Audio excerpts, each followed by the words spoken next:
I'm Judith Neilson and I'm the temporary custodian of a beautiful young lady. She doesn't have a name yet, but she'll find her right name. My father, at the age of 9, became an apprentice mechanic. He went to war and came back from war, back to being a mechanic. Then he opened a business making car radiators. Just because of my dad being a mechanic, wanted to do something for mechanics. It had been in the back of my mind over a couple of years, but I never ever thought of acquiring a car. I was not looking for a car, but everything in my collection is acquired that way.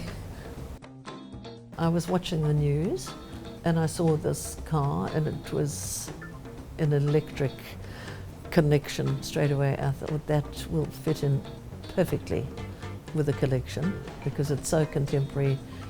It's a timepiece, but it looks as good today as it did the day that it appeared in the showroom. First of all, I looked at the shape and the colour, and then the story, they gave a couple of seconds as to what it was. I'd wanted something really Australian, really good, and it was the perfect piece. I knew that was there for me.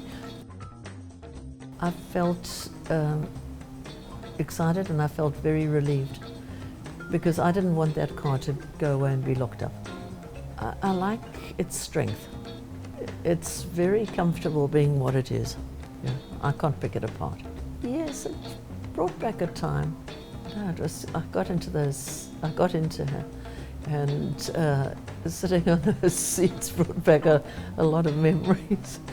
My father, his birthday was the 14th of February and the auction was the 15th. I felt very much that he wanted me to have it, yeah. He'd have been very happy, very happy.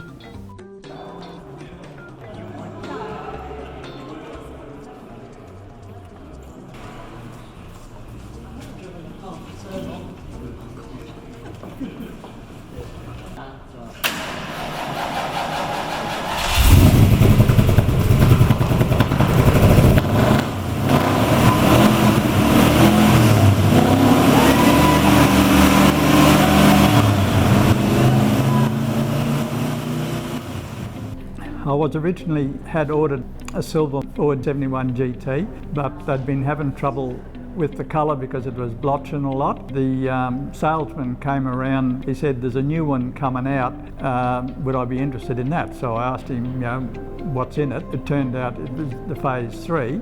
We went down to Murphy Ford in Ipswich, had a look through a few colours. They had a coloured sheet where they would put that imprint over the top of it to show you what it looked like, but it had the stripes on. The stripes had been around for a few years, so I thought, well, they won't last much longer if I ordered one without the stripes on. It was still the first one delivered into Queensland, so that's how it started off.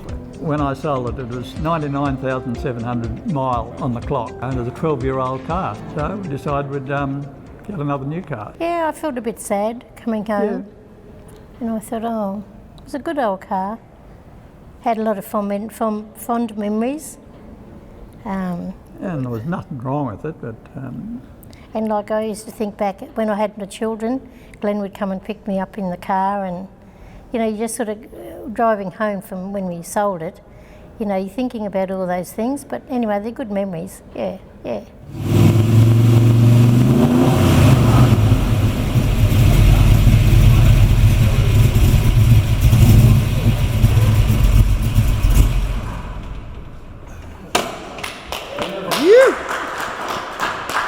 That's what I used to drive to town. My interest first started in Falcons as far back as 1971 when I was a 10-year-old kid. My dad had Falcons and GT, and he actually had an XY GT Falcon. Main reason I wanted to purchase this car when I first saw it was the colour. The electric blue colour is just a magnificent colour, one of the best they made. The fact that it was a Phase 3 played a big part in the decision to purchase it because it's the car that I always wanted, right from way back, as I said, when I was a kid. I actually had a poster of that colour hanging up in my room I didn't ever think that I was going to get an electric blue Phase 3, but one did come up for sale and the timing was right, so I bought the car. It was in excellent original condition, in need of a paint job mainly, which is why I ended up stripping the car down and repainting it. As you can see, it's a magnificent looking car.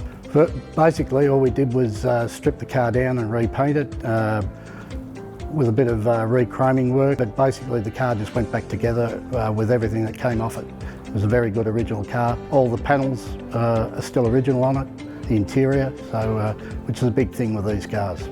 When I purchased the car, it wasn't my intention to restore it because it was a very good original car.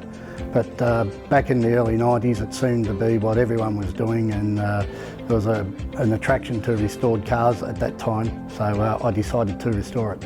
I decided to restore the car exactly how it came out the factory from new, with the exception of I added the side stripes because the car was actually sold new without stripes. That was the only difference I made to the car. Other than that, it's as it was out the factory.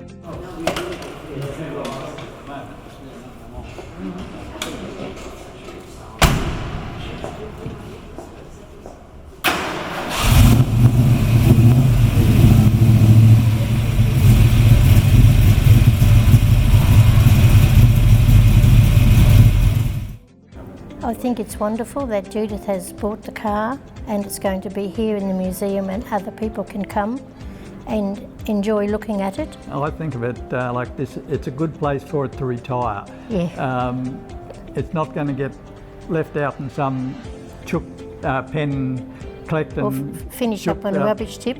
or wrapped around a tree or something like that. It'll be a good retirement home for it, so Yeah. it'll be well looked after and it'll stay in good condition, so that means a lot to me too. So I do feel very happy, as I said, with where the car is now and the owner. It'll never leave her custody, I believe, so very happy about Judith buying the car.